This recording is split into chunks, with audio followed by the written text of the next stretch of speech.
Hello and welcome to Your Health Moment podcast. I'm your host, Max Sturdivant, better known as Dr. Fitness. On this podcast, I want to give you the tools to start, continue, and never give up on your journey towards health. Now, whether you struggle with your weight, eating the right food, hydration, exercise, or even time management, you're in the right place, and I'm here for you. Now, let's dive right into this episode. This episode of Your Health Moment podcast is brought to you by McGowan Spinal Rehabilitation Centers. Are you tired of living in pain and feeling on the edge? Introducing McGowan Spinal Rehabilitation Center, located in the heart of Jacksonville, Florida. The team at McGowan is dedicated to unraveling the mystery behind your neck pain, your back pain, your shoulder pain, by employing a wellness approach to diagnose the root causes of your pain and optimize conditions for normal function, as well as unlock a new level of vitality and vibrant health. Because you deserve to live pain-free and thrive in every aspect of your health. Visit McGowanSRC.com for more information. That's McGowanSRC.com. Welcome to Your Health Moment. I'm really happy that you came back to hear us because today we have a really exciting guest. It's Cam Allen. Hello. Well, look at that. Now, Cam is a former CrossFit athlete and a coach. She is into integrated nutrition, health, and fitness. And her coaching specializes in midlife fitness and metabolism. And as we get older, our metabolism changes, what we need to do for fitness and changes. And Cam teaches women how to revamp their fitness and their routine so that they can include strength training and make lifestyle changes that will improve their overall health and improve their energy throughout midlife. So this is a huge deal. There's a large population of women that have gone through this and are lost.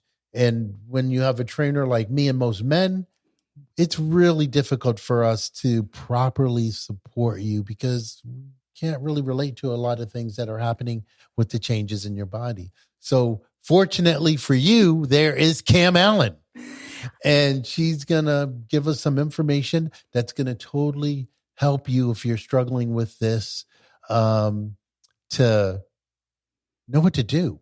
So without further ado, thank you, Cam, for joining us, and welcome.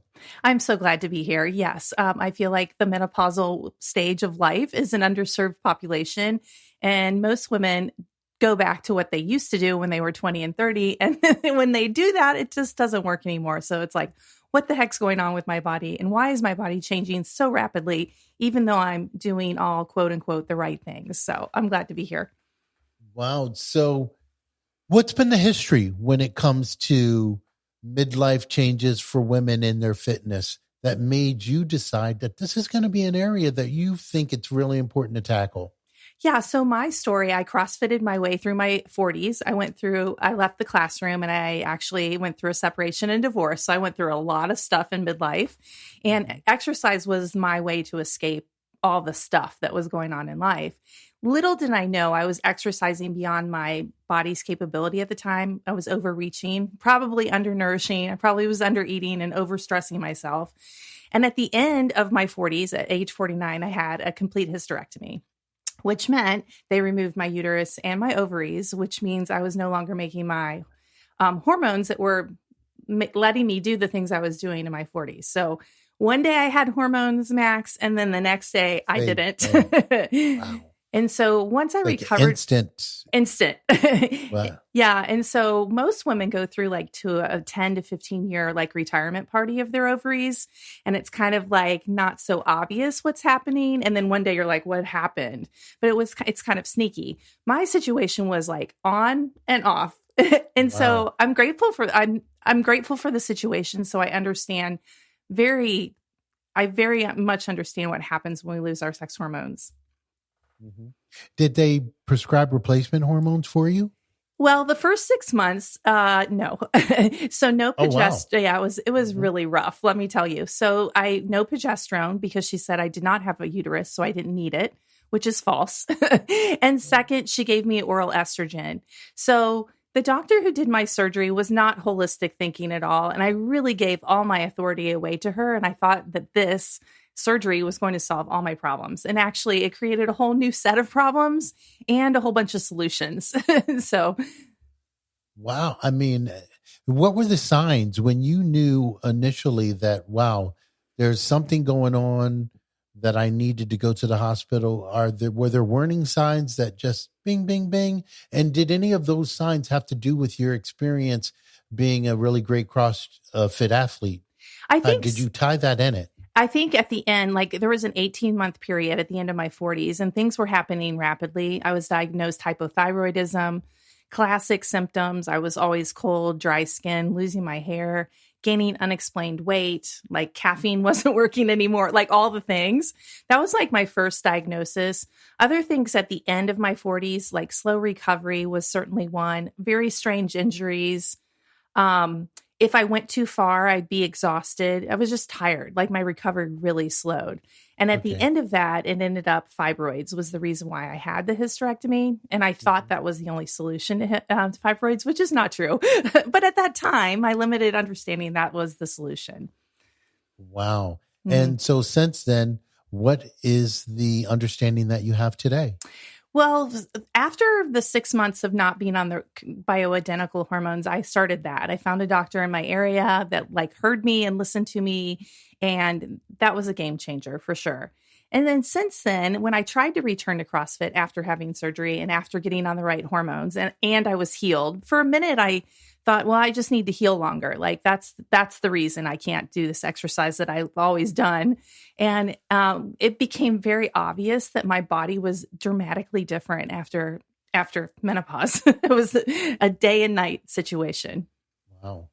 And it's funny that you say that because first of all, CrossFit is an incredibly demanding exercise routine. And I believe there's a lot of room for injury, particularly if you're going racing against the clock. Yeah. I mean, I'm Yeah. like, oh my God, so that in itself is like, wow, it's pretty tough. So to have other issues like, the hormone changes Hmm. impacting it, I can only imagine, what that experience would have been like. So lack of energy was one of them and just not able to perform on the level that you were used to. And I guess you could tell in CrossFit because you probably have timed exercises in the past and then you compare them to what you're doing now Yeah. and you can see, yeah, you've definitely been impacted. Well, and I call it the go button. And I always had a go button. I had the ability just to go there. I've never redlined myself or made myself sick, all the crazy things you hear about CrossFit. But I had a go button and I could get there and I could do the thing that I needed to do. And literally it was like pushing on the gas pedal and the gas tank was empty. It was very interesting. The other thing that I noticed after my hysterectomy and once I was in menopause, if I went too far, it was different. Like it wasn't anything like it was before. But if I did go too far, I was exhausted for days. And then I would be on the couch and then I wasn't even moving or I'd be really sore. So like things dramatically changed once I hit menopause. And I think that's the message. I think women don't understand that this is happening. It may be happening slowly over 10 to 15 years, like I mentioned. And then all of a sudden it happened. And you're not sure. It sneaks up on you. But my experience was not. It was day night. Wow. It was great that you found a holistic practitioner to turn to. Now, what was your process like finding that holistic practitioner? Yeah. So there's a few places I would suggest if women need help. menopause.org is an amazing website. In the upper right-hand corner, you can search practitioners in your area, doctors that have actually been trained in menopause, because many doctors have not been trained in menopause. So that's one. Second, you could go to like a local compounding pharmacy. Compounding pharmacies are pharmacies that mix bioidentical hormones for women. And talk to the pharmacist. My experience was amazing. He sat down with me for 30 minutes, looked to me eye to eye, and said, these people are prescribing these hormones. So you can kind of reverse engineer, like who are the practitioners in your area that are providing hormones? Oh, that's a great. Yeah. Oh my God. That's a strategy I never would have even thought, because in my mind, I think that pharmacies don't really divulge that kind of information about which doctors are prescribing holistic stuff. He was amazing. He was absolutely amazing. Yeah. And then you can cross-reference. In the one I'm thinking of in my area, I live in Northern Kentucky outside of Cincinnati. She was on both lists. And I was like, okay, good. And then my third strategy is I knew that there was something called the Dutch test. It's a dried urine. It's a comprehensive hormone test.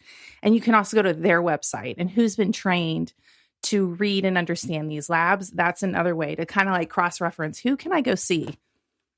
Oh, that's really amazing. I mean, so that's really helpful. So now you know how to find a practitioner. Mm-hmm. I would have never imagined going to pharmacy, compounding pharmacy route to actually find a part, but that's like wonderful because you line yourself up with a really good pharmacy as well as a really good practitioner. Absolutely. So, it worked out. Kill two birds with one stone. Right. And then if these people are showing up on multiple lists, you're like, okay, follow your instinct. That's another lesson I learned about being in menopause.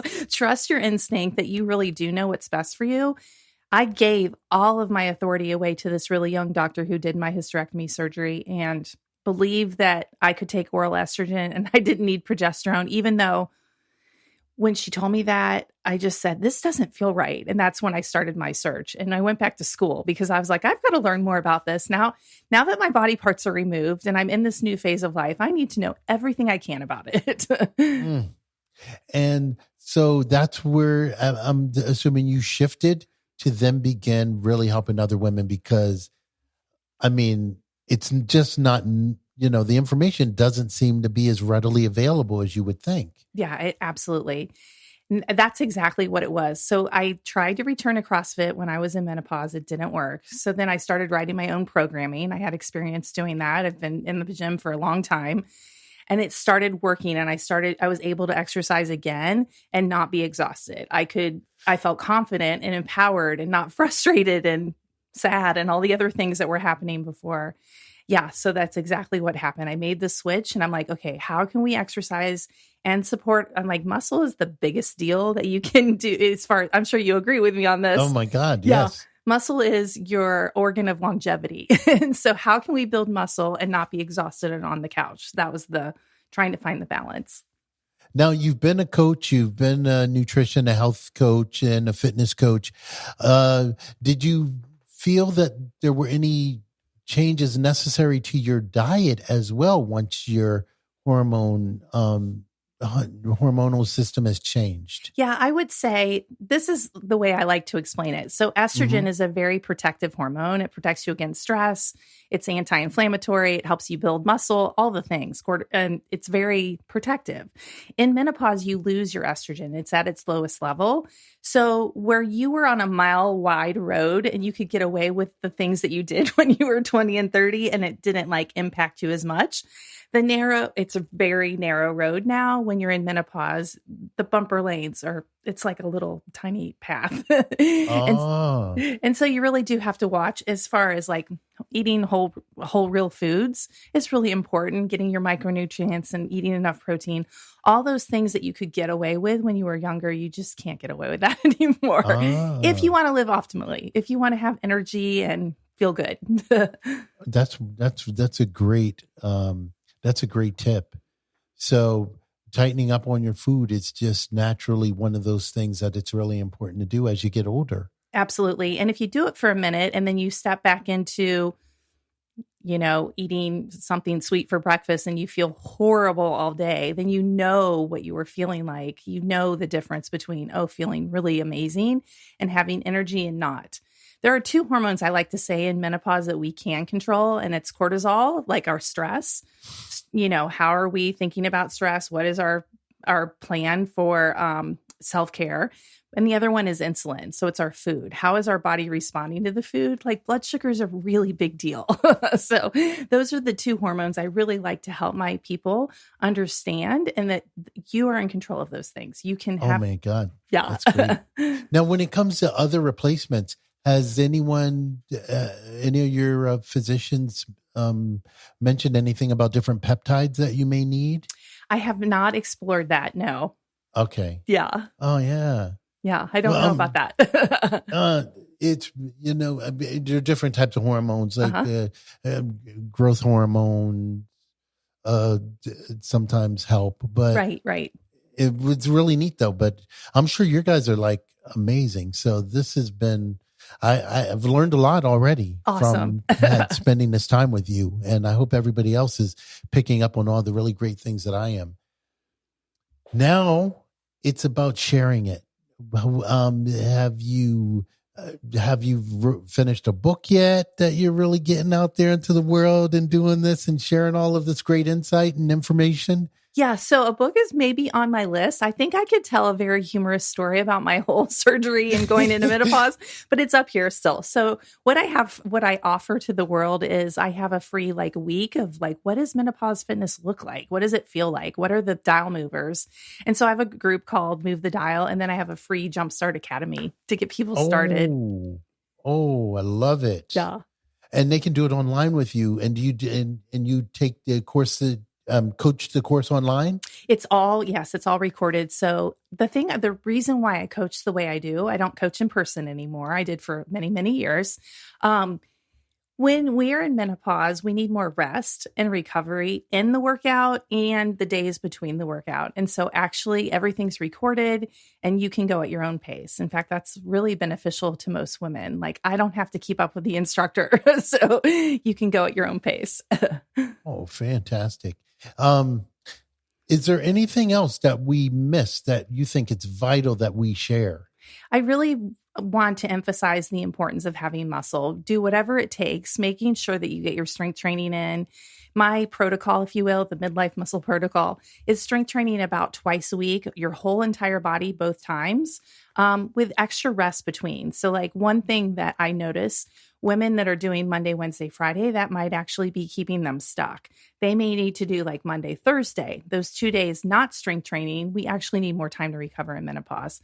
So that's a really easy thing to do, is spreading out your workouts. And when you do work out, make sure you're lifting as heavy as you can with the best form that you can, because that's how we're going to grow our muscles. And then in between our workouts, the rest is how they actually grow. Rebuild. Wow. So thank you so much. You're I really welcome. appreciate you taking this time and covering this important information. And how can people reach you, Cam? I'm on TikTok and Instagram and Facebook, I guess. It's Hey Mama _Cam, CAM. So you can find me on the socials. Oh, fantastic. And if you missed any of this, we have Cam's information on the show notes. So you just go to the show notes and Cam's contact information is going to be there. So Cam, thank you so much for doing this. I really appreciate you being here. And where in the country are you? So I'm outside of Cincinnati in northern Kentucky. Oh, We're Bengals fans up in this neck of the woods. Yeah. So definitely good luck, Bengals fans. Football day. Yep. Thank you again for joining us. And remember, if you are a woman and you're reaching that time where your body is starting to change and you're not sure if your fitness program is doing what you need it to do, Cam Allen is the person that you need to reach out for. So remember this podcast. Thank you. And definitely get in touch with Cam. And she has a great course for you. And that's where I think I'm going to leave it. Thank you for listening. Thank you, Cam, for joining. And everyone, God bless. Thank you so much. Thank you for listening to this episode of Your Health Moment podcast. If you enjoyed what you've heard, you can visit our website, yourhealthmoment.com, for past episodes, show notes, and all the resources that we mentioned on the show. Feel free to connect with me on social media too. Send me a DM and let me know what your thoughts are about the episodes that you've been listening to. And don't be shy about requesting any other show topics that you might like to explore.